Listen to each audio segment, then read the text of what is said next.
반갑습니다. 예향제 강의 하도겸 선생님이 시작하시고 한번 왔었어요. 라면에 대해서 강의할 때. 근데 장소도 볼 겸 왔는데 너무 이렇게 좋은 장소가 있는지 몰랐고 또 이런 공간에서 이런 강의를 하게 할 줄은 생각을 못했는데 기획을 해주시고 또 저한테도 또 이렇게 강의를 할 수 있는 기회를 주셔서 나마스테 코리아 하도겸 선생님께 감사드립니다. 네, 박수 한 번만 쳐주세요. 왜냐하면 나마스테 코리아를 모르는 분들도 오늘 처음 오신 선생님들 계시고 하니까 제가 잠깐 설명을 드렸고요. 지금부터 오페라의 탄생과 역사라는 그런 제목으로 제가 준비한 그런 강의를 해보겠습니다.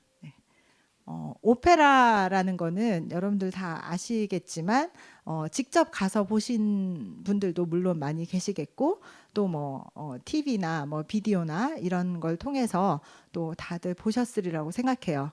근데 오페라는 극과 음악이 함께 있는 그런 이제 종합 예술인데요. 뭐 처음부터 뭐 발레나 뭐 오케스트라가 막 많이 들어가거나 이런 건 아니었습니다.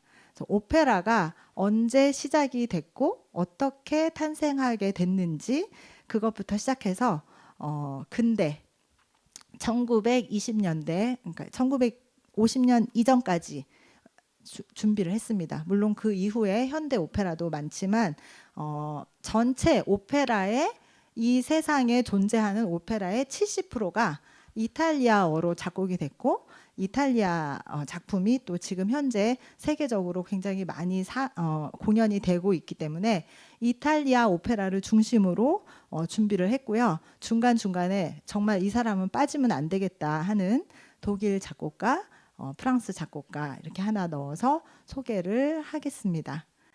그러면 이제 오페라가 어떻게 시작이 되었는지 그 시대 배경을 말씀드리겠습니다.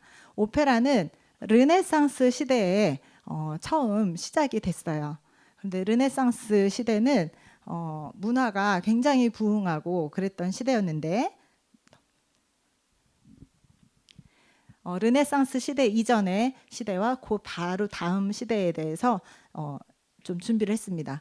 예전 고대 그리스 로마의 문화 그거는 지금 서양 문화의 근간이 되는 그런 아주 기본적인 그런 시대 고대 그리스 로마 시대에 문화가 굉장히 꼽혔었죠. 철학, 뭐 문학, 뭐 예술 많은 방면에서 그리스 로마 문화가 서양 문화의 그 기초가 됐었습니다. 그때는 개인의 자유가 있었고 또 그 그리스 시대에 민주주의가 처음 싹 터서 발전을 했고 그랬기 때문에 굉장히 중요한 자리를 차지하고 있는 그런 문화입니다. 고대 그리스의 문화가 그런데 이제 중세가 되면서 기독교의 세력이 굉장히 강화되고 모든 문화와 예술이 신본주의가 됐습니다. 그래서 교회가 모든 지배를 이제 하면서 또 예술도 교회 중심으로 또 신 중심으로 그렇게 이제 됐었는데 그런 시대를 또 암흑기라고 또 말을 하기도 하죠. 중세 암흑기. 그래서 문화적인 그런 관점에서 봐서는 중세는 별로 그렇게 찬란한 문화가 꼽히지 못했다. 이렇게 역사학자들이 말을 하고 있습니다. 그래서 그런 중세 시대가 몇백 년 동안 지속이 됐는데 그러다 보니까 이제 르네상스가 꼽히게 됐어요. 시작이 막 되게 됐어요. 그 르네상스 시대는 14세기에서 16세기 그때가 이제 르네상스 시대인데 그 르네상스 시대에 이탈리아 피렌체가 그 중심지였습니다. 그리고 르네상스 시대가 지나고 나서 그 다음 시기가 이제 근세 시기라고 보는데 17세기에서 20세기까지 제가 그냥 해놨어요. 왜냐하면 제 오페라 그거를 그때까지로 했기 때문에 그래서 르네상스 시대 바로 이후에 바로크 시대가 오고요. 바로크에서 고전주의, 또 고전주의에서 낭만주의, 낭만주의에서 이제 근대 낭만주의 뭐 이렇게 현대 그렇게 이제 시대의 흐름이 되는데 일단 르네상스 시대가 오페라의 탄생된 그런 오페라가 탄생된 시기이기 때문에 르네상스부터 출발을 하겠습니다. 르네상스라는 단어는 재생, 뭐 부활, 이런 다시 태어남 이런 뜻인데요. 불어입니다. 우리는 르네상스라고 많이 알고 있지만 또 이탈리아에서는 리나시멘토라는 또 그런 단어로 똑같은 뜻이지만 그렇게 얘기를 합니다. 그래서 사실은 프랑스에서 막 발달이 된 게 아니고 이탈리아에서 피렌체에서 발달이 됐던 그런 시대이기 때문에 리나시멘토가 더 좋은 것 같은데 세계적으로는 그냥 르네상스, 우리나라에서도 르네상스 이렇게 이제 통용이 되고 있는 것 같아요. 그래서 르네상스는 그 중세 시대가 그 바로 앞에 있었잖아요. 그때는 이제 암흑기였다. 문화적인 암흑기다. 너무 신중심에 그리고 이제 봉건 영주의 그런 뭐 압박 이런 거에 눌려서 문화가 별로 꼽히지 못했다. 이렇게 생각을 해서 이제 지식인들, 뭐 문화인들 이런 사람들이 다시 그 옛날에 그리스 로마 시대에 찬란했던 문화로 다시 좀 돌아가고 싶다. 그 시절을 다시 찾고 싶다 하는 그런 움직임이 일어났습니다. 그래서 그 시대에 또 맞게 그 고대 문명을 이렇게 부활하려는 그런 열망이 많았는데 그 시대에 맞게 넘겨주세요. 네, 넘겨주세요. 네. 그 시대의 그런 시대를 반영해서 이탈리아의 피렌체에서 그 르네상스가 시작이 되고 꽃피게 됐습니다. 여기 피렌체 그림 보이시죠? 그래서 저기 이제 가시면 여기가 르네상스의 발상지고 또 어떻게 발전이 됐고 그런 거를 이제 아시면서 또 투어를 하시면 더 의미가 있을 것 같아요. 르네상스, 피렌체 이러면은 또 빠질 수 없는 어떤 가문이 있습니다. 메디치 가문 많이 들어보셨죠? 네, 메디치 가문은 그 피렌체에서 굉장히 이제 3대에 걸쳐서 지배를 했던 피렌체 공국을 지배했던 그런 가문인데 돈을 굉장히 많이 벌었어요. 근데 무엇으로 돈을 벌었는지 그거는 아직 잘 모릅니다. 어떤 사람들은 메디치라는 이 말에서 메디치라는 게 그 의학, 그런 뜻이거든요. 그래서 이 가문이 원래는 그 의학을 하던 그런 의사 집안이 아니었나 뭐 이런 추측도 하고 이렇지만 지금 현재 남아있는 기록에 의하면 이분들은 교역, 상업 그런 거에 아주 발달을 시켜가지고 또 은행, 교황의 자금을 관리하던 그런 가문이었기 때문에 그 돈이 굉장히 많았어요. 이거는 저희 나중에 소개드리겠지만 임 회장님이 아주 잘 저한테 얘기를 해주셨습니다. 그래서 메디치 가문이 교황의 자금을 관리하던 그런 집안이었기 때문에 굉장히 경제적으로 아주 풍부한 그런 부를 누리는 가문이었는데 그냥 부만 쌓아놓고 있지는 않았어요. 많은 예술가들을 후원했습니다.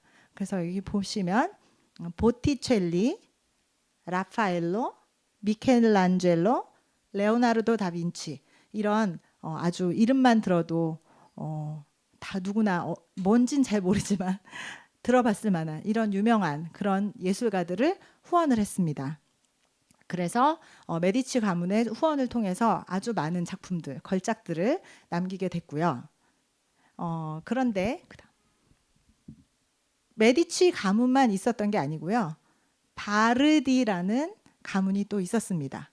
그런데 아까 르네상스 14세기에서 16세기라 그랬잖아요. 근데 음악에 대해서는 조금 늦게 더 발전이 됐어요. 그 바르디라는 가문에서 1537년부터 1587년까지 그 백작의 저택에 있는 어떤 한 살롱을 그 예술가들한테 내줘서 시인, 음악가 이런 사람들이 모여서 항상 교류를 하고 연구하고 문화 예술을 논하고 이랬던 장소가 카메라타라는 장소입니다. 카메라타는요, 카메라 이것 여기 이제 카메라 많잖아요. 근데 카메라가 요 직사각형 그렇게 돼 있잖아요. 근데 그 이제 우리 어디 뭐 방 들어가면 거의 정사각형은 아니죠. 직사각형 방이 있는데 카메라라는 뜻은 방이라는 뜻이에요. 이탈리아 말로. 그래서 그 카메라타라는 이름으로 그 모임이 계속됐습니다. 백작이 방을 내줬잖아요. 그래서 바르디 백작이 후원하는 카메라타라는 모임에서 시인, 음악가들이 굉장히 많았는데 그 사람들이 그 살롱에서 막 교류를 하고 얘기를 하다가 우리 예전에 그리스 시대에 그 연극을 한번 이 시대에 다시 음악을 입혀서 어떤 새로운 예술을 만들어 보면 어떨까요? 이렇게 막 의논이 됐습니다. 그래서 처음 그 오페라가 만들어졌는데요. 여기서 잠깐 그리스의 연극에 대해서 왜 하필이면 연극일까? 그리스 연극이 뭐가 그렇게 중요할까? 그런 생각이 또 들기도 하는데요. 그리스 시대에는 연극이 정말 굉장히 중요했다고 합니다. 대중들을 교육시키는 그런 수단이었대요. 그래서 합창단이 뭐 한 15명, 뭐 20명 이런 정도의 합창단이 있고 또 배우 하나가 있어서 그 배우와 합창단이 막 주고받으면서 연극을 하는 그런 제도죠. 있었어요. 왜냐하면 디오니소스라는 그 술의 신이 있잖아요. 그 술의 신을 찬미하기 위한 그런 축제가 열리는 기간에 특히 그런 그리스의 연극이 많이 올려졌다고 합니다. 그래서 그 그리스 저는 못 가봤는데 그리스 로마 형식의 그 야외 극장들 있잖아요. 돌 계단으로 이렇게 막 돼 있고 맨 아래에 그 무대가 있고 하는 그런 형식이 벌써 그리스 시대부터 있어서 그때 이제 관중들이 보기 위해서 관중들에게 잘 보이게 하기 위해서 그때 당시에 벌써 가면 아주 눈, 코, 입이 막 굉장히 크게 과장되게 하는 그런 가면과 또 화장법 있죠. 무대 화장 막 이런 화장 그때 당시부터 벌써 나왔다고 합니다. 그리고 관객이 위에서부터 이렇게 아래를 봐야 되잖아요. 그래서 이 배우들이 하이힐 있죠. 하이힐을 신고 더 커 보이려고 그러려는 그런 무대 장치, 소품 이런 것들이 벌써 발전이 됐다고 합니다. 그리스 시대에. 그래서 그 디오니소스 신을 찬양하기 위한 그런 축제 때는 1년에 2번이었는데요. 한 번은 희극, 한 번은 비극 이렇게 돌아가면서 연극을 했는데 그 연극이 대중을 교육을 시키는데 굉장히 중요한 역할을 했고요. 뭐 카타르시스 이런 말 있잖아요. 그런 것들이 다 그 연극 속에서 나왔다고 합니다.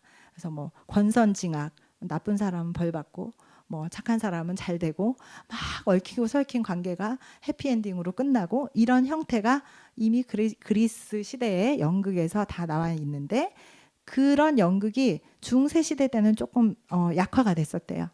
그래서 그 예전 그리스의 비극, 희극 그런 연극을 우리가 다시 음악을 입혀서 되살려 보자라는 운동을 했던 사람들이 카메라타.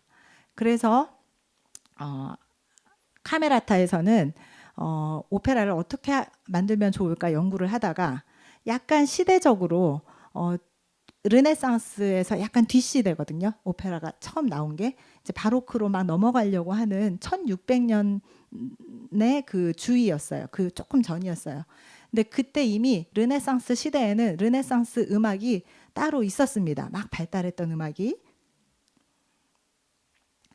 르네상스 시대의 음악은 다성 음악이 유행했어요. 지금 우리는 단선율로 무슨 노래가 나오면 멜로디가 있고 가사가 있고 반주가 있고 이렇게 해서 단선율로 나오기 때문에 가사가 어떤 가사인지 뭐 멜로디가 어떤 멜로디인지 귀에 탁 들어오잖아요. 그런데 르네상스 시대에는 여러 멜로디가 동시에 뭐 2개 이상, 3개, 4개, 5개까지 막 동시에 막 하는 게 유행이었어요. 그래서 다성 음악의 시대였는데 여러 성부가 또 말을 똑같이 하는 것도 아니고 막 다른 말을 하고 이러니까 가사가 이해가 안 가겠죠. 무슨 말을 하는지 모르기 때문에 그 르네상스 시대 때 그 막 유행했던 그 다성 음악에서 이거를 연극을 하려면은 배우의 말을 알아야 되잖아요. 그래서 어떻게 하면 잘 전달을 할 수 있을까? 대사를 잘 할 수 있을까 하다가 발명한 게 단선율과 통주저음이라는 그런 음악의 형식을 개발을 했습니다. 그래서 단선율은 뭐 다 아시죠? 단선율 멜로디 혼자서 하는 거.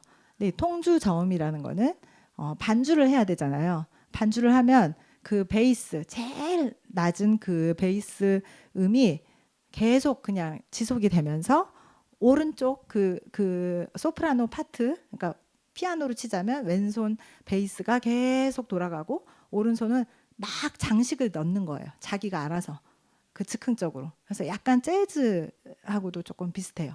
그리고 이 통주 저음을 조금 더 잘 이해할 수 있으려면 그 캐논 있죠. 파헬베레.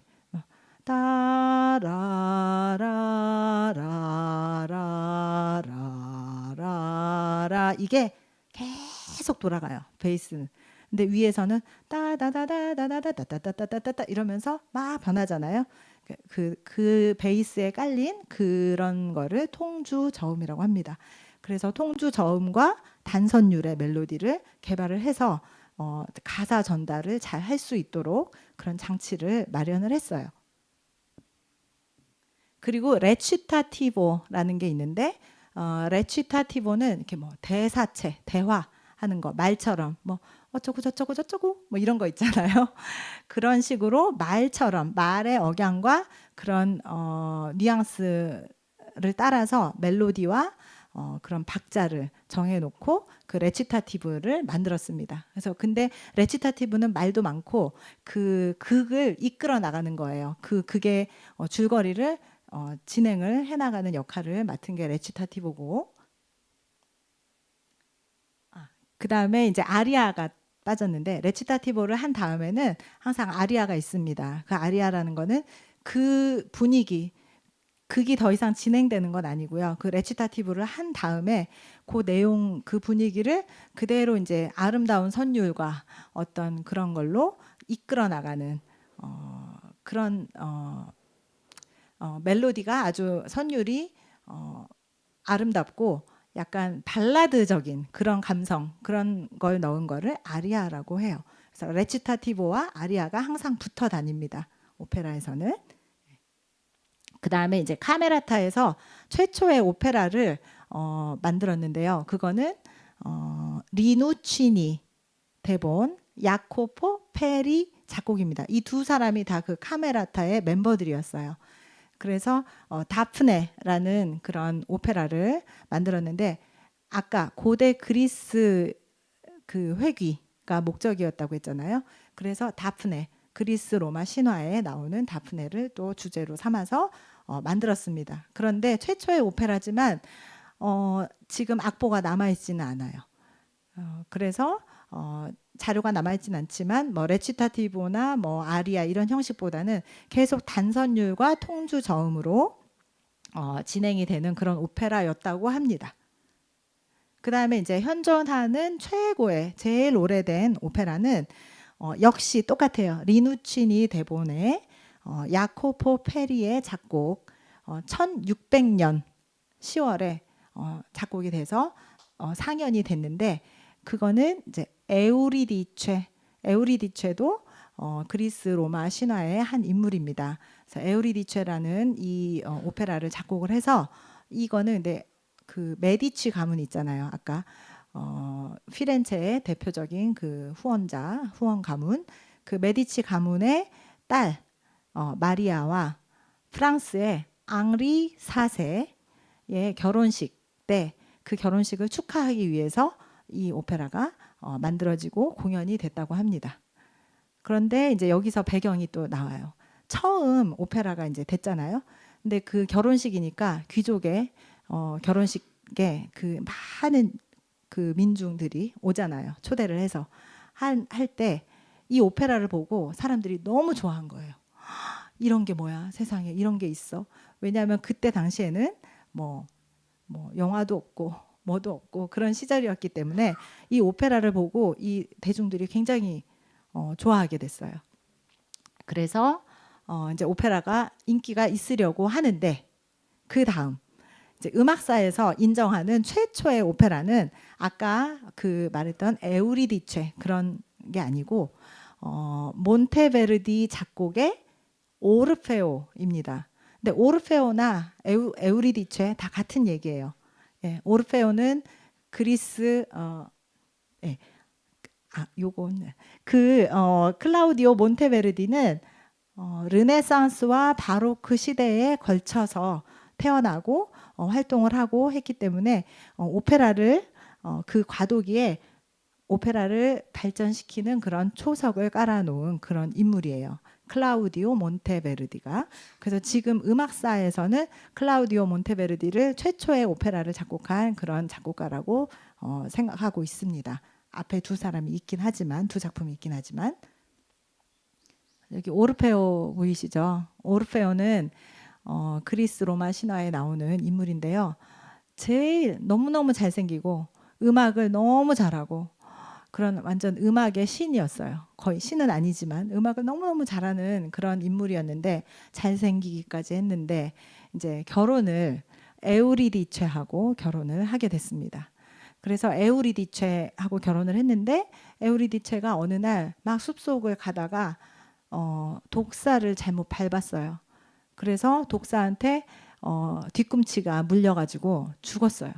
그래서 지옥 저승으로 갔는데 오르페오가 너무너무 슬프니까 그 탄식하는 그런 노래를 듣고 이 세상에 뭐 새도 멈추고 뭐 모든 그런 자연이 멈춰서 그의 음악에 빠져들었다.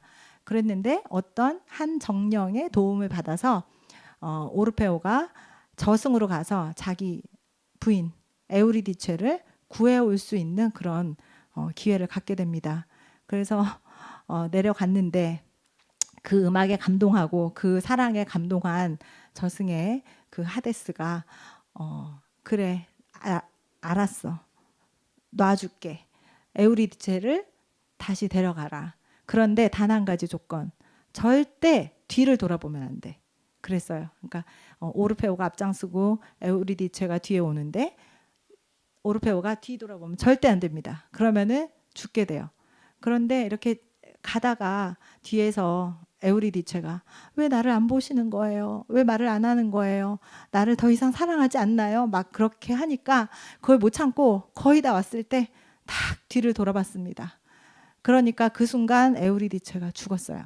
그래서 또 통곡을 하고 또 노래를 하고 이랬는데 그런 이제 아름다운 이야기를 오페라의 소재로 많이 삼았습니다. 그래서 이 오르페오를 작곡한 몬테베르디 말고도 나중에 글룩이라는 작곡가가 있는데 그 작곡가도 오페라 개혁을 하면서 에우리디체와 오르페오와 에우리디체라는 작품으로 또 작곡을 했습니다.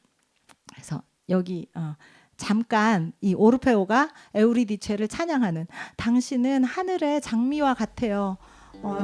이런 들어보겠습니다.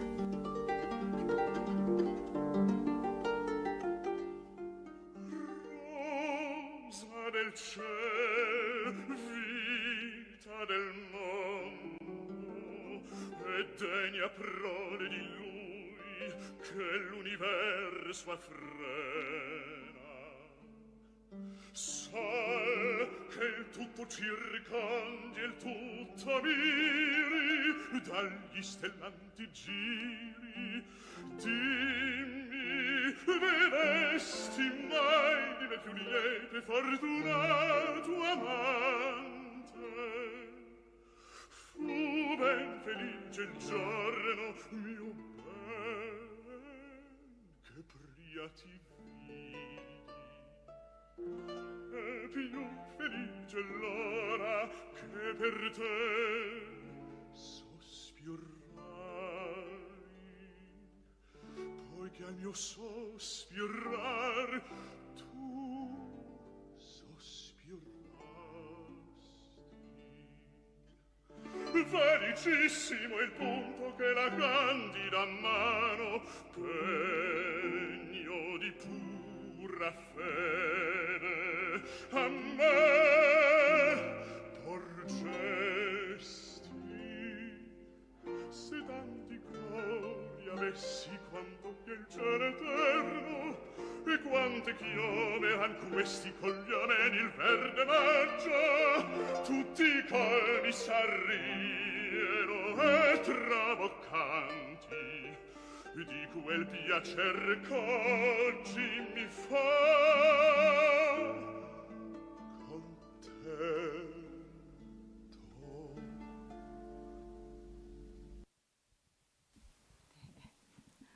조금 긴 것도 같네요. 제가 나중에 또 이런 게 많은데 조금 잘라서 할게요. 이따가는.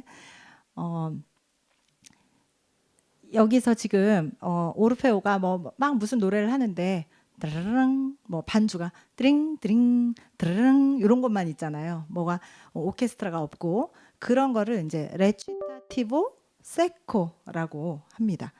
그래서 이걸로 해. 그래서 레치타티보 세코라는 거는 그 뭔가 오케스트라 반주가 아니고 그런 챈발로나 피아노나 이런 걸로 드링 드링 드링 그렇게만 아주 최소한에 들어가는 그런 거를 이제 레치타티보 세코라고 하고요. 이제 바로크 시대로 넘어왔습니다. 르네상스 그 오페라의 탄생 해서 이제 거기 그 섹션 이제 넘어와서 바로크 시대의 오페라. 아까 그 메디치 가문의 결혼 그리고 또 결혼식을 축하하기 위해서 공연이 됐다고 했잖아요.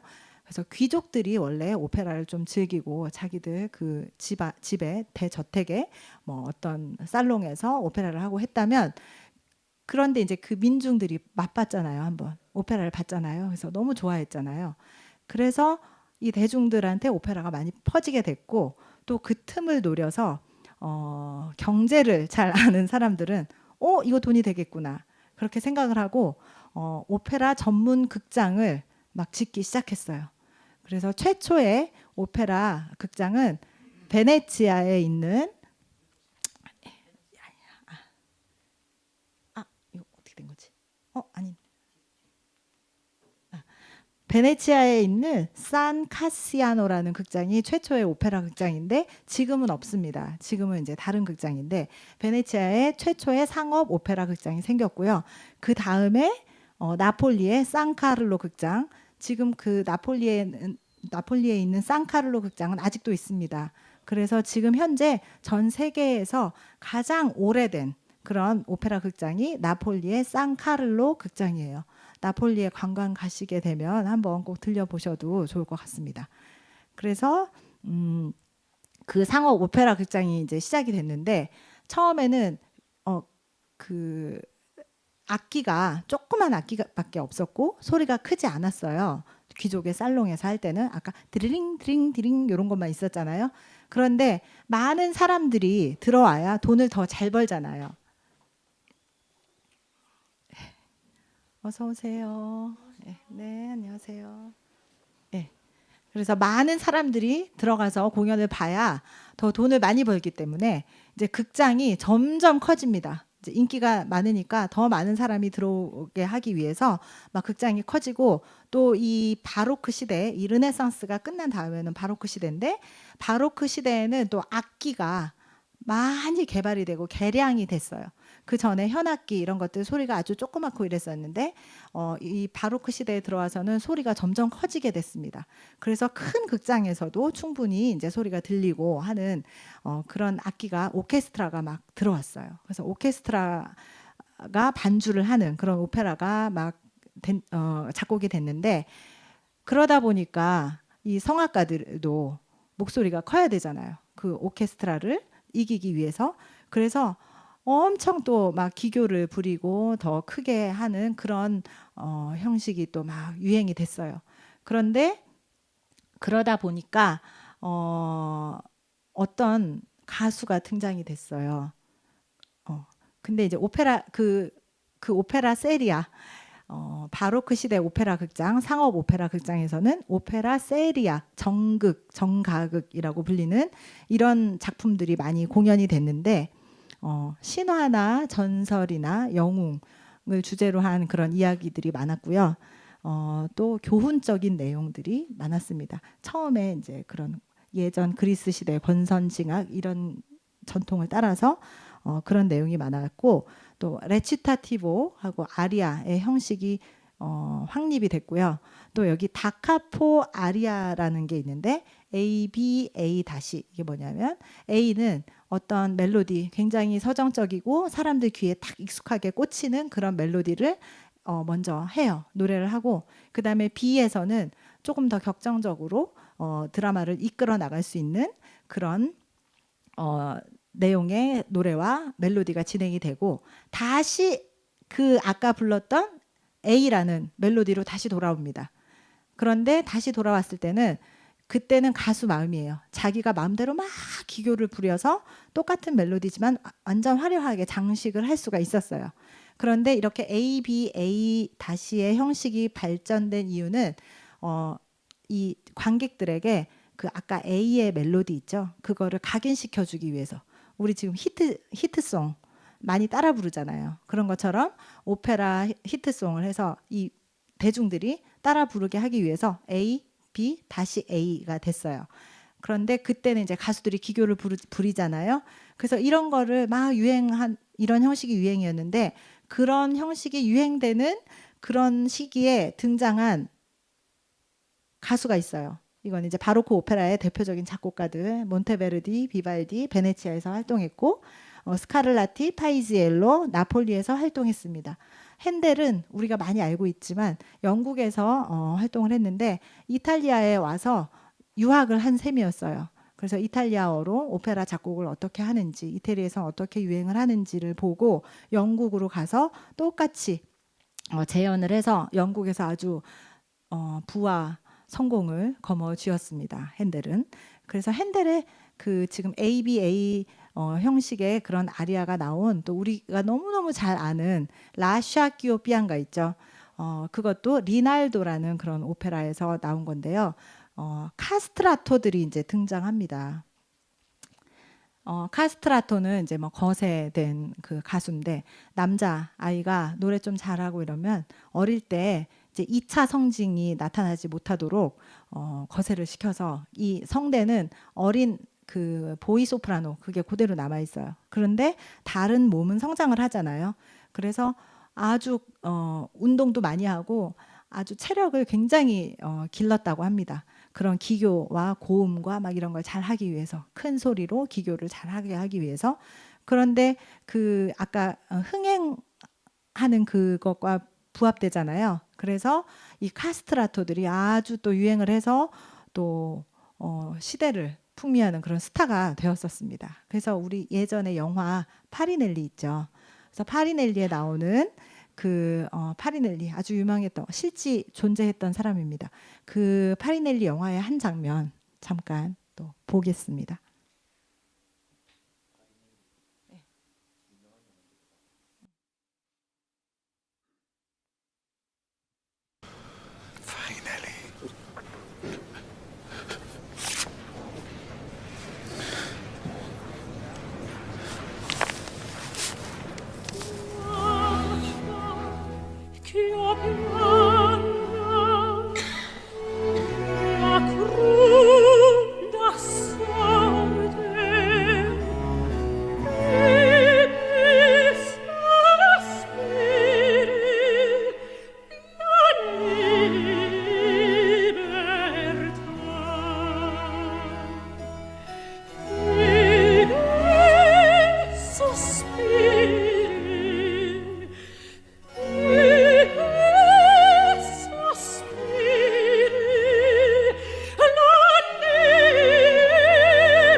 그 지금 파리넬리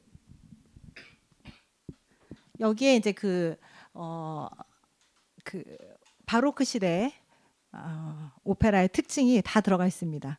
극장도 굉장히 화려하고요. 무대 장치도 막 신기한 것들 많고 또 가수가 막 기교를 막 부리고 하는 그런 바로크 시대의 극장 문화 그런 게 다 들어가 있었습니다.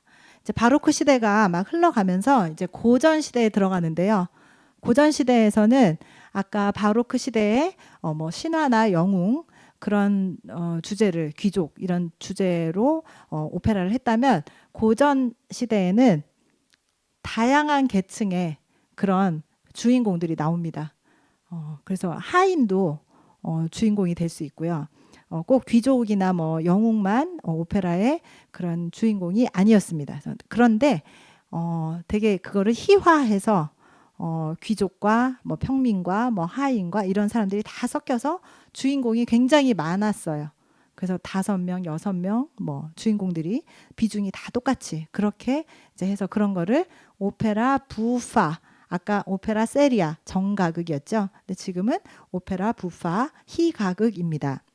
그래서 고전 시대에는 이런 희가극이 유행을 했는데 여러 명의 주인공이 있으니까 중창을 또 많이 넣었어요. 중심 그런 내용의 노래. 그래서 중창과 또 그런 랩 같은 그런 아리아 있죠. 뭐 어쩌고저쩌고저쩌고 막 이렇게 이제 막 쏘아대는 그런 아리아 그런 것들이 또 유행을 했습니다.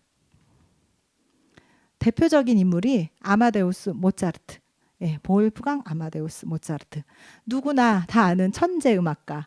근데 모차르트는 굉장히 짧은 생을 살았지만 아주 많은 작품을 남겼습니다. 연주 여행을 굉장히 많이 다녔잖아요. 어릴 때부터 아빠랑 같이 마차 타고 전체를 막 유럽 전역을 다니는데 이탈리아에 가서 이탈리아 오페라 또 이탈리아어 이런 걸 배우고 자신만의 또 새로운 그런 스타일 그 아까 바로크 시대의 그런 정극 말고 이 부파 쪽으로 개발을 해서 물론 정가극도 쓰기도 했지만 이 대표적인 작품 피가로의 결혼, 코시 판 투떼 여자는 다 그래라는 내용이고요. 돈 조반니 바람둥이 내용이고요. 그런 이제 오페라 부파 희가극 세 편이 굉장히 유명합니다. 그런데 이 세 편은 다 주인공이 여러 명이고 또 귀족만 주인공이 아니에요. 아까 그 고전주의 오페라의 특징을 다 가지고 있습니다. 여러 명의 주인공이 있고 또 에피소드들이 막 엮이면서 재미있게 극을 이끌어 나가다가 나중에 해피엔딩으로 끝나는데 마냥 재밌는 것만은 아니었어요. 내용적으로 보면 그 아주 심오한 사상이 들어가 있습니다. 피가로의 결혼을 예를 들어서 보자면요. 피에르 보마르쉐라는 그런 극작가가 있었어요. 그 극작가의 희곡 3부작이 있었어요. 피가로 3부작. 그런데 1부는 세빌리아의 이발사 많이 들어보셨죠? 세빌리아의 이발사는 로시니 작곡의 세빌리아의 이발사를 우리가 많이 알고 있는데 이 보마르쉐가 그 세빌리아 이발사를 딱 세상에 내놨을 때 파이지엘로라는 그 나폴리의 작곡가가 그 세빌리아 이발사를 오페라로 해서 대성공을 거뒀습니다. 아주 유행을 했어요. 그런데 그 내용 때문에 더 유행한 것도 있거든요. 어떤 내용이냐면 하인이 그 귀족 백작 마음에 드는 여자를 잘 작전을 짜가지고 결혼을 시키고 또 예전에는 후견인이라는 게 있었잖아요. 그래서 나이 많은 그런 남자가 돈 많은 사람이 이제 스폰서를 하는 거예요. 어떤 평민 여자를. 그러면 그 여자는 결혼을 못 해요.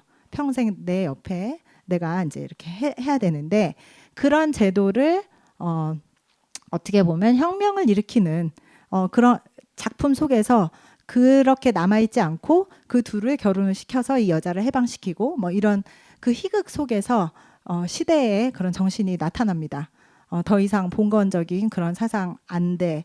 우리는 자유주의, 뭐 계몽주의 이런 쪽으로 이제 나가서 그런 게 피가로의 결혼에서 나오는데요. 일부는 세빌리아의 이발사고 파이지엘로가 성공한 걸 보고 모차르트가 나도 이거를 한번 해봐야 되겠어. 모차르트도 프리메이슨 멤버입니다. 그래서 굉장히 개혁적인 인물이었어요. 그래서 피가로의 결혼 2부의 피가로의 결혼인데 그거는 1부에 그 귀족하고 평민 여자가 후견을 받던 여자가 결혼을 성공적으로 했잖아요. 피가로 때문에. 피가로는 그냥 이발사예요. 그냥 평민 하녀, 뭐 하인은 아니고 이발사였는데 결혼을 시키면서 그 백작의 하인으로 들어갔어요. 그러니까 집사 같은 그런 걸로 들어가서 이제 또 나름 거기서 수잔나라는 또 여자친구를 백작 부인의 하녀 수잔나를 사귀어가지고 결혼을 하려고 하는데 그때 당시에 봉건주의에선 또 그런 거 있죠. 초야권.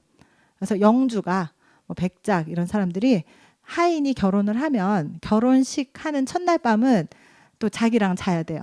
그런 게 있었다고 합니다. 그래서 이제 백작이 자기가 그렇게 원해서 로지나라는 그 평민 여자랑 결혼을 했지만 이제 결혼하고 조금 지나니까 또 이 수잔나가 눈에 들어오는 거예요. 그래서 피가로하고 둘이 사귀는데 내가 수잔나한테 좀 어떻게 해봐야 되겠다 하고 계속 시도를 하는 거를 백작 부인과 피가로가 수잔나하고 같이 작전을 꾸며서 백작의 그런 검은 마음을 못하게 하고 나중에 이제 해피엔딩으로 끝나게 되는 그런 내용이지만 그 안에 또 굉장히 상징적인 그런 혁명적인 그런 내용들이 있습니다. 예. 근데 이 3부작의 이제 죄 많은 어머니 이거는요 오페라화가 안 됐어요. 너무 막장으로 이제 막 치달아 가지고 그 1, 2부의 내용이 3부에는 또 막 엄청 이상하게 출생의 비밀과 막 이런 것들이 막 엉키면서 오페라화가 되지는 못했습니다. 그런데 그 아까 세 개 피가로의 결혼, 코시판투 때 여자는 다 그래, 돈 조반니 그 바람둥이 백작이죠. 그거를 오페라 대본을 쓴 사람이 있습니다. 로렌조 다 폰테라는 사람인데요. 이 사람은 모차르트의 그 세 편의 아주 제일 유명한 그 오페라 부파 희극을 다 이 사람이 극을 썼어요. 그런데 이 사람은 그 오페라 대본을 리브레토라고 하는데요. 리브레토 작가만 한 게 아니고 또 엄청 파란만장한 그런 사람입니다. 그래서 원래는 집안에서 이제 태어났을 때 너는 신부가 되어라 이래가지고 신부가 되려고 신부 학교에 들어갔다가 자기 적성에 안 맞아요. 그래갖고 뛰쳐나왔다가 또 동네에 어떤 여자랑 사귀어가지고 막 유부녀하고 사귀어서 스캔들이 막 엄청 일어나가지고 또 다른 나라로 쫓겨갔어요. 베네토라는 이탈리아 북부의 베네토 주에서 태어났는데 비엔나로 그래서 쫓겨간 거예요. 사실은 불륜을 저질러가지고 그래서 쫓겨갔는데 워낙에 재주가 많으니까 비엔나에서 발탁이 됐습니다. 극작가로. 그래서 어떤 사람이 밀어줘서 모차르트를 소개를 해서 또 모차르트하고 잘 맞았어요. 왜냐하면 이 사람도 계몽주의 사상을 선호하는 그런 성향의 인물이었기 때문에 모차르트를 설득을 해서 피가로의 결혼, 코시판투 때 돈조반니를 이제 그런 아주 걸작이 탄생하게 된 그런 사람입니다. 그래서 이 사람은 비극적인 요소와 희극적인 요소를 잘 접목을 했고 이해하기 쉬운 대사, 재치 있는 언어, 인물의 캐릭터를 아주 입체적으로 잘 표현했고요. 당대 계급 문제와 도덕 문제를 다뤄서 문학 장르로서의 오페라 부파의 수준을 한 단계 높였다는 그런 평가를 받고 있습니다. 그리고 이 사람이 한 말, 오페라의 성공은 무엇보다도 대본에 달려 있다라고 얘기를 했습니다. 그래서 우리는 이제 보통 작곡가들을 많이 기억을 하는데 이 대본, 희극 작가들도 굉장히 중요해요. 그래서 이 로렌조 다 폰테가 굉장히 파란만장한 인생을 살았다고 했잖아요. 그래서 2009년에 이 로렌조 다 폰테를 주인공으로 그 삶을 주제로 해서 영화가 만들어졌습니다. 근데 원래는 이오 돈 조반니 나 돈 조반니인데 그냥 한국에서는 돈 조반니라는 그런 제목으로 개봉이 됐었습니다. 근데 여기서는 주인공이 돈 조반니가 아니고요. 로렌조 다 폰테 극작가가 주인공이에요. 그래서 시간이 되시면 뭐 인터넷에서 찾아서 한번 영화를 봐보셔도 좋을 것 같습니다. 예, 고전시대 오페라의 시대 정신, 계몽주의. 막 웃고 떠들고 왁자지껄 막 에피소드가 막 진행되는 중에도 그 속에는 봉건주의를 타파하고 또 신 중심의 그런 사회를 타파하고 새로운 시대로 나아가자라고 하는 그런 혁명 의식이 싹 터서요. 이런 작품을 계기로 해서 나중에 프랑스 대혁명이 또 일어났습니다. 그래서 지금 이제 논 피완드라이 이런 이 아리아를 들어보겠는데 이거는 귀족들한테 하는 말이에요. 여기 보시면 Non piantrai farfallone amoroso, notte e giorno di torno girando, nelle belle tormando al riposo, Narcisetto adoncino d'amor. Nelle belle tormando al riposo, Narcisetto adoncino d'amor. Non ti avrai questi bei pennacchini, quel cappello leggero e gallante, quella chioma, quell'aria brillante, quel vermiglio donnesco color, quel vermiglio donnesco color. Non ti avrai quei pennacchini, quel cappello, quella chioma, quell'aria brillante. Non ti andrai farfallone amoroso, notte e giorno d'intorno girando, delle belle turbando al riposo, Narcisetto adoncino d'amor. Delle belle turbando al riposo, Narcisetto adoncino d'amor. Fra guerrieri a farbacco, gran mustacchi stretto stacco, scoppia in spalla, sciabola a fianco, collo dritto, muso franco, un gran casco, un gran turbante, molto onor, poco contante, poco contante, poco contante. Ed invece del fandango una marcia per il fango, per montagne e per valloni, con le nevi e soglioni e il concerto di tromboni, di bombarde e di cannoni che le palle in tutti i tuoni all'orecchio fan fischiar. E non ti avrai quei pennacchini, e non ti avrai quel cappello, e non ti avrai quella chioma, e non ti avrai quell'aria brillante. Non ti andrai farfallone amoroso. 여기까지 들어도 괜찮겠죠?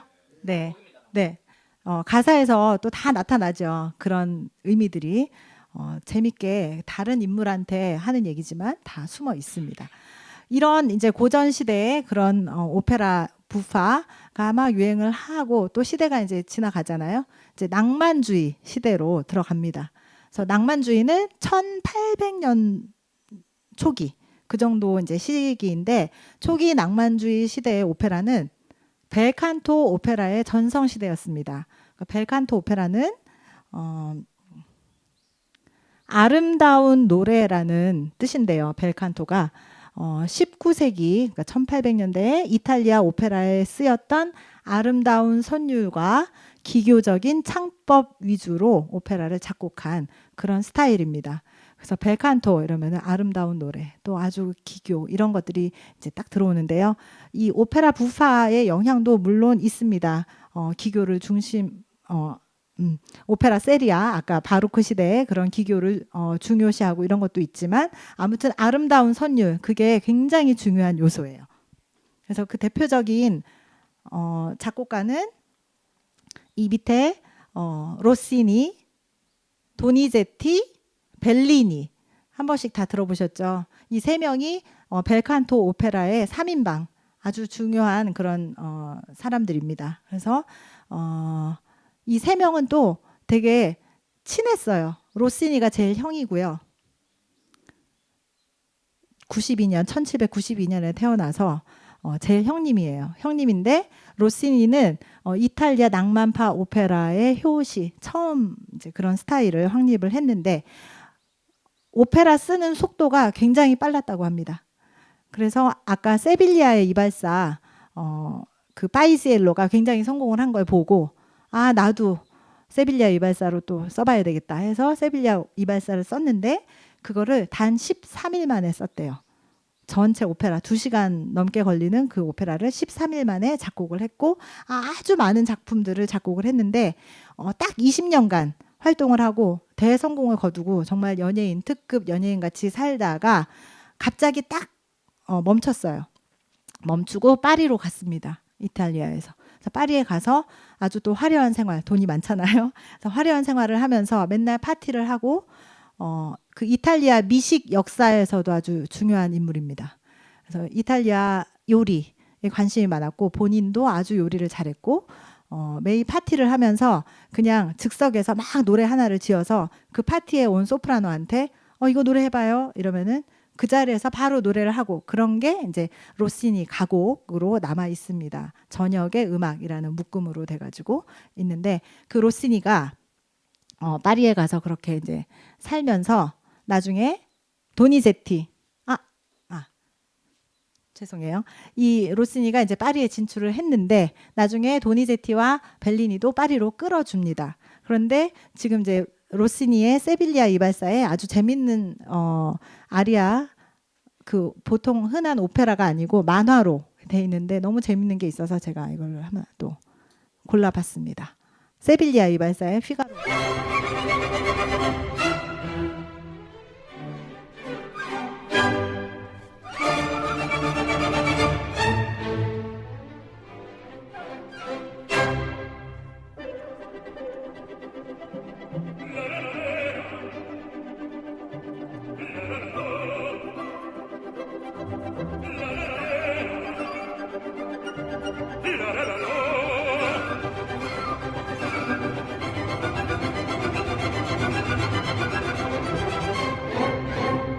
Larga fatotum della città largo. La la la la la la la la la. Presto bottega che l'alveggia presto. La la la la la la la la la. Ah, che bel vivere, che bel piacere, che bel piacere.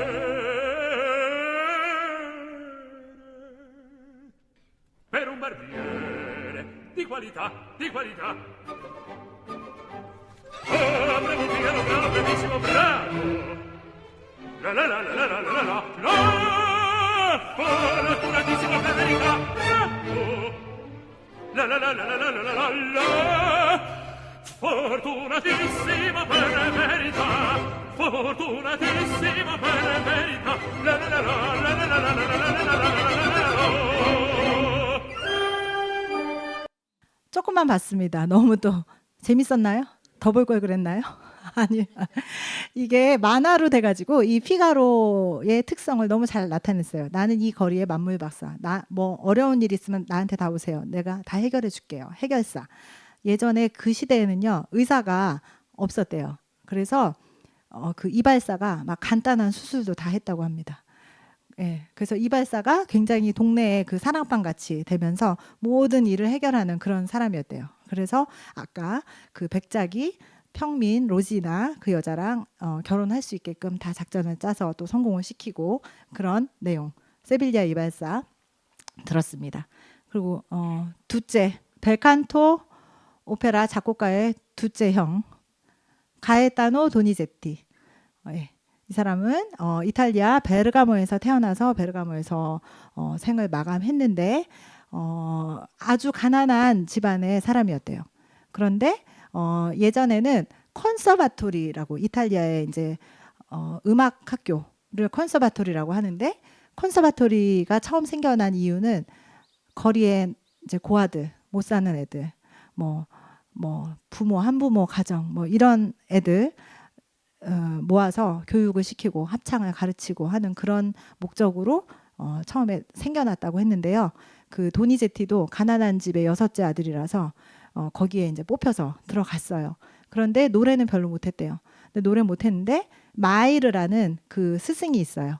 그 스승이 얘를 알아보고 얘는 작곡을 가르치면 되겠다 해서 그 사람이 작곡을 가르쳐가지고 아주 유명한 그런 대표적인 오페라 작곡가가 됐습니다. 그래서 도니제티는 서곡을 들어보면 굉장히 막 힘찬 그런 내용이 많고요. 내가 빨리 성공을 해야지. 그래서 부점, 딴, 따단, 따단, 따 이런 게 많습니다. 그래가지고 그렇게 하다가 서곡은 그렇지만 또 아주 아름다운 멜로디, 가수의 기교를 아주 한껏 발휘할 수 있게끔 하는 그런 작곡법 이런 거를 추구했기 때문에 또 도니제티의 오페라 특징은 아주 어려운 뭐 테너 같은 경우에는 뭐 테너는 도가 굉장히 어렵거든요. 도레미파솔라시 도레미파솔라시도. 근데 그 도가 8번, 9번 막 연속으로 나오는 그런 아리아.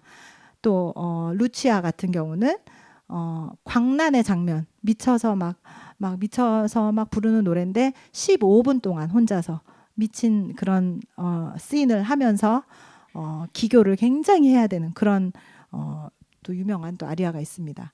그래서 그런 작곡을 했는데요. 대표적으로 아주 아름다운 선율 우리도 많이 아는 그런 또 감상해 보시겠습니다.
네, 파바로티. 네, 젊었을 때. 네, 네, 네. 파바로티인데요. 젊었을 때 모습이 아주 또 신선합니다. 근데 이 남몰래 흐르는 눈물로 우리가 많이 알고 있잖아요. 근데 되게 슬픈 내용 아니에요. 그게 슬픈 내용이 아니고 동네 이게 약간 희극 코미디 같은 로맨틱 코미디 같은 내용인데요. 자기가 좋아하는 그런 지주의 딸, 이 사람은 별로 보잘것없어요. 그냥 우리가 세상에서 말하는 스펙이 하나도 없어. 그런데 동네 지주의 딸을 좋아하는데 자기가 바라만 볼 수 있는 그런 사람인데 또 이렇게 연극적인 요소가 들어가서 갑자기 부자가 됐어요. 그래갖고 유산 상속을 많이 받았는데 그걸 자기는 몰라 아직. 그러니까 동네 여자들이 막 붙는 거예요, 갑자기. 그런데 그 중에는 자기가 그 좋아했던 그 지주도 있었습니다. 그래서 근데 그 전에 그 약장사한테 쏘가가지고 이거를 마시면 모든 여자들이 너를 좋아할 거야. 그래서 그 약을 또 비싼 값에 사서 마셨어요. 근데 그거는 썩은 포도주였어요.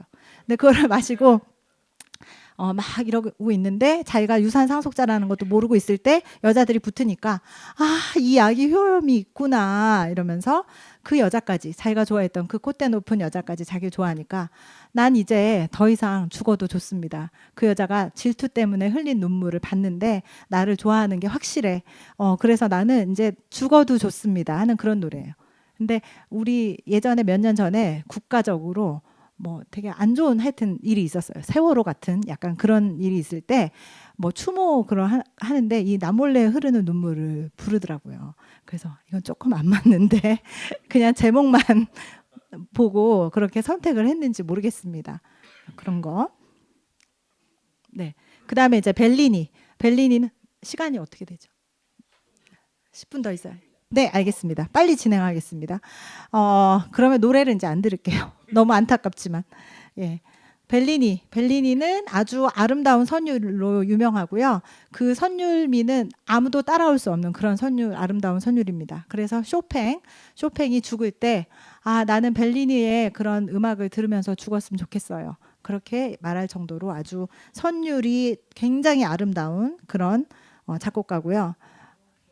이거요? 잠깐만 들을게요. 원래 이 오페라가 노르마가 상연이 안 됐는데 마리아 칼라스가 부를 줄 알게 되면서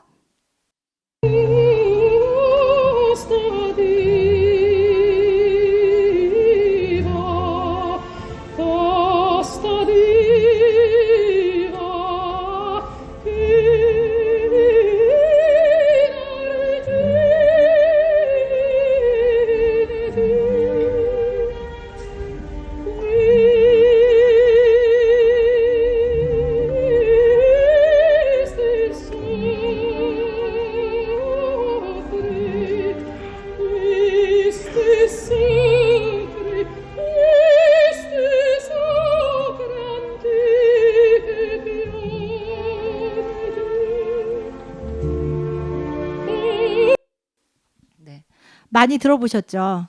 네, 근데 이 오페라를 마리아 칼라스 때문에 할 수 있었다고 합니다. 발굴이 돼서. 그래서 아름다운 선율로 아주 유명한 벨리니의 오페라였고요.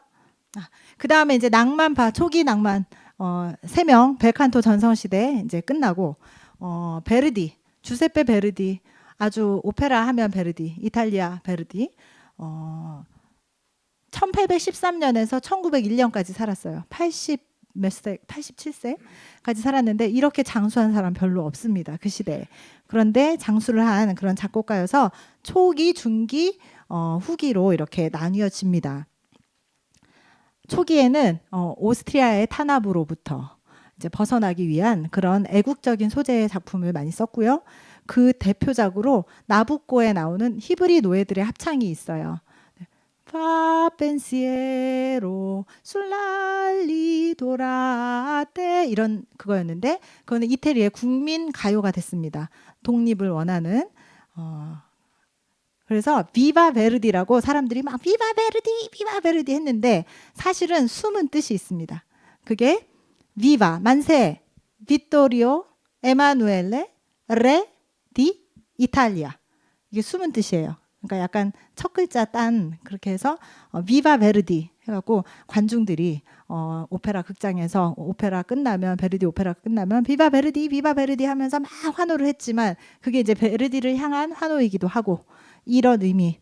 예, 비토리오 에마누엘레 2세가 그 이태리를 통일한 그런 왕입니다. 그래서 그런 통일의 염원을 담아서 이런 숨은 뜻이 있었고요. 지나갈게요. 이제 시간이 없으니까. 몇 개 유명한 거 했지만 좀 패스를 할게요. 제가 시간 분배를 잘못해가지고 죄송합니다.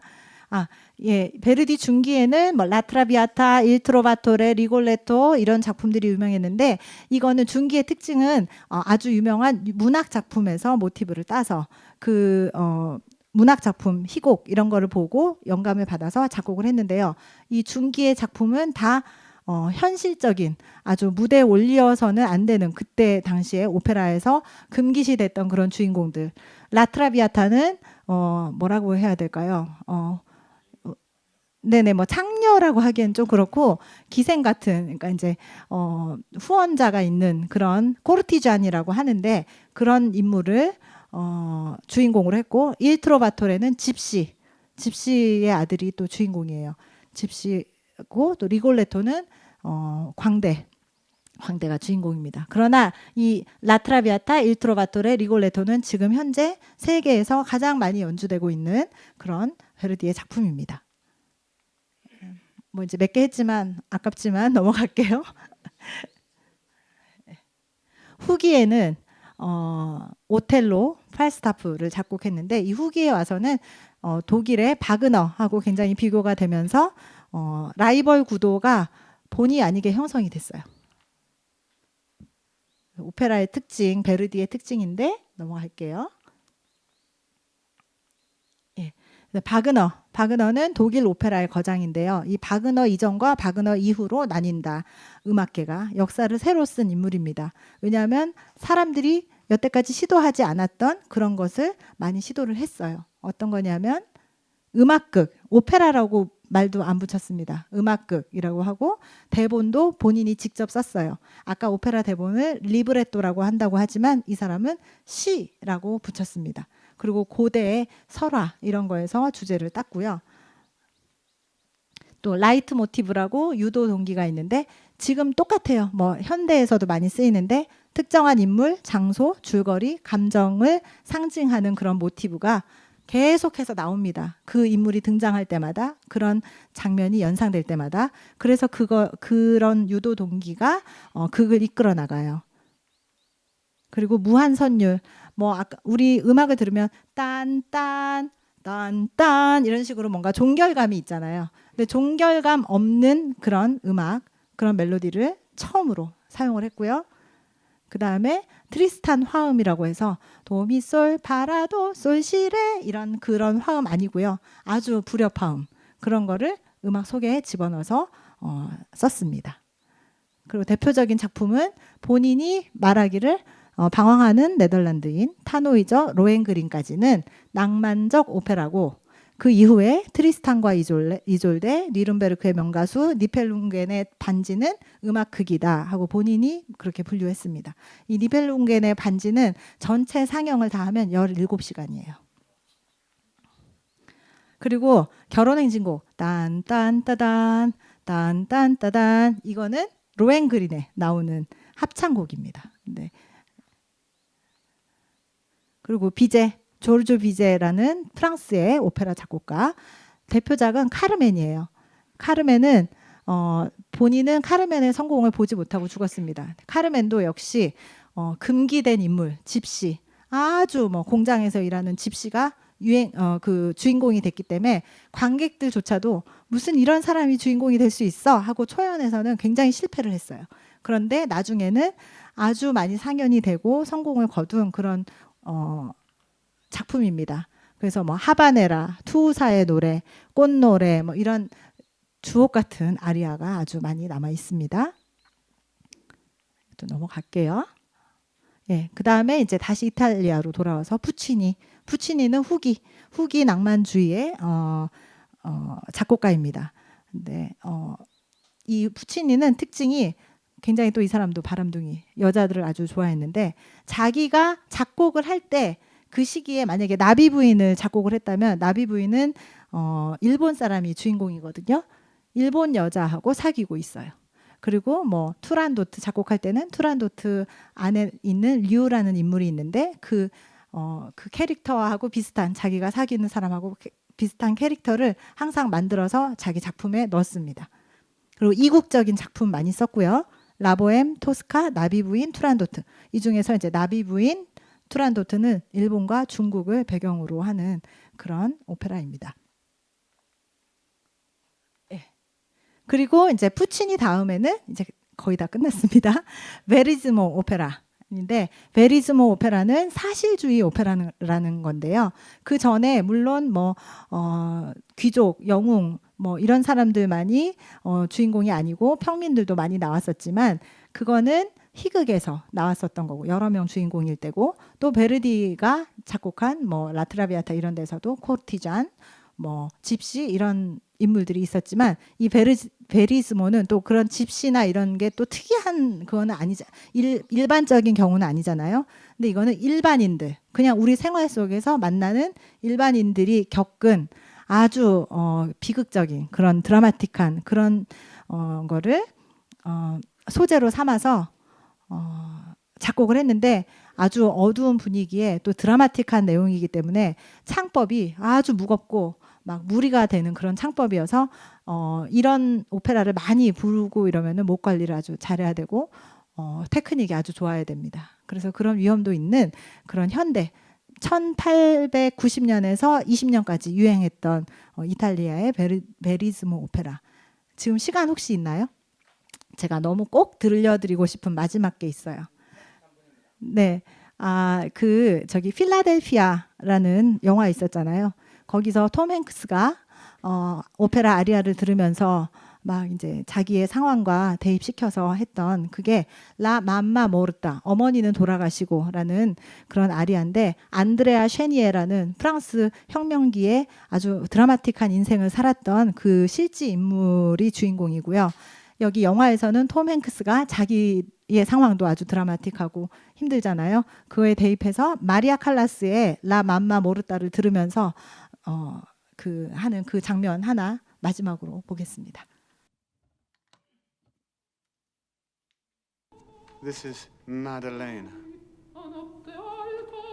She's saying how during the French Revolution, a mob set fire to her house. And her mother died. Saving her, she said, look, the place that cradled me is burning. I'm alone.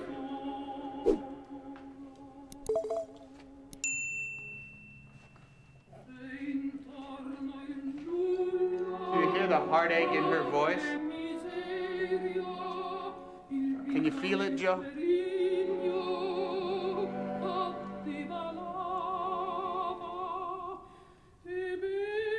Now in come the strings and it changes everything. It's like the music, it fills with a hope. And that'll change again, listen.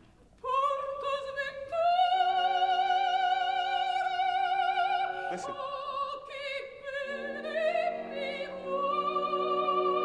I bring sorrow to those who love me. Oh, that single cello.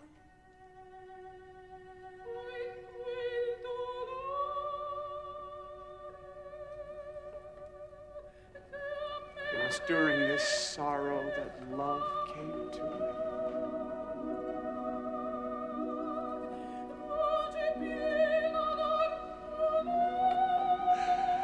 A voice filled with harmony. It said, live still. I am life. Heaven is in your eyes.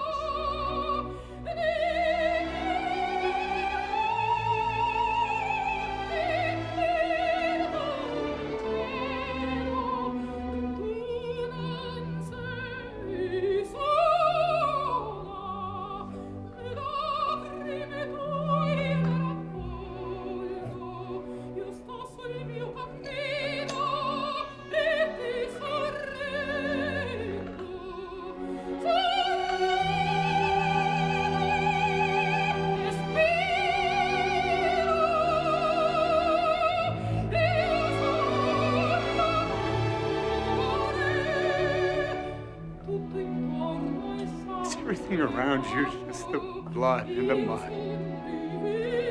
I am divine. I am oblivion.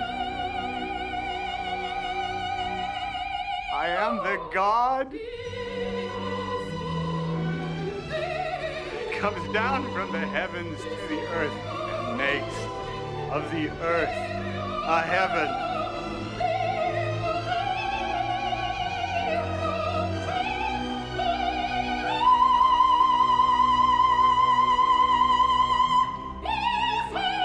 I am love. I am love.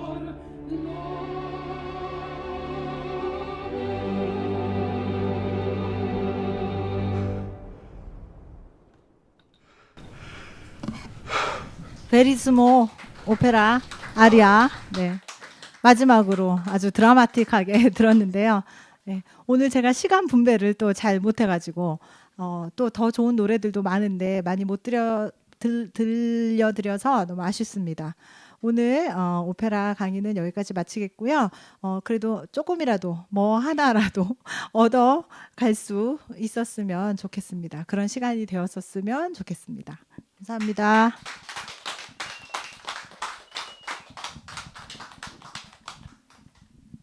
준비가 잘 안 된 상태에서도 가장 그 감동을 주는 그런 강연해 주신 이윤수 선생님께 다시 한번 큰 박수로 격려해 주시기 바랍니다. 네. 뭐 앵커 뭐 저기 내용보다는 노래로 이렇게 듣는 거 어떨까요? 더 큰 박수로. 자, 앵콜 노래로 한번 이렇게. 무슨 노래를 무반주로요. 무반주로 유튜브로 틀면 되거든요. 뭐야? 딱 한 곡만.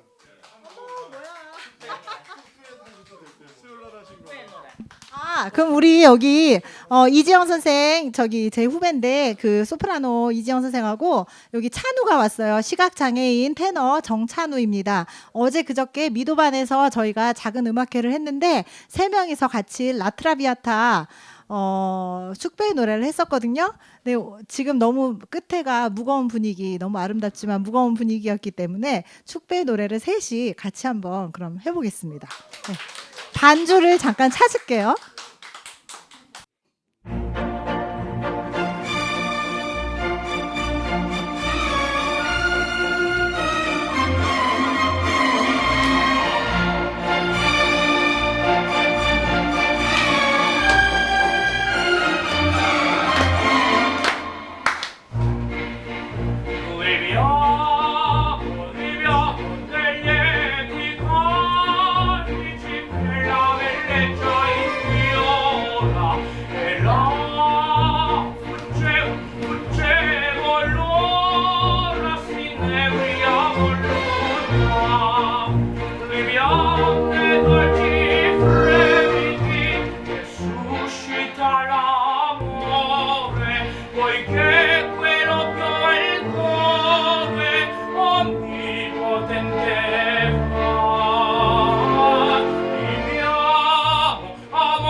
원래 예정에는 없었는데 마침 찬우가 오고 싶다고 저한테 전화를 해서 선생님 저는 보이지는 않지만 들으러는 가도 되죠?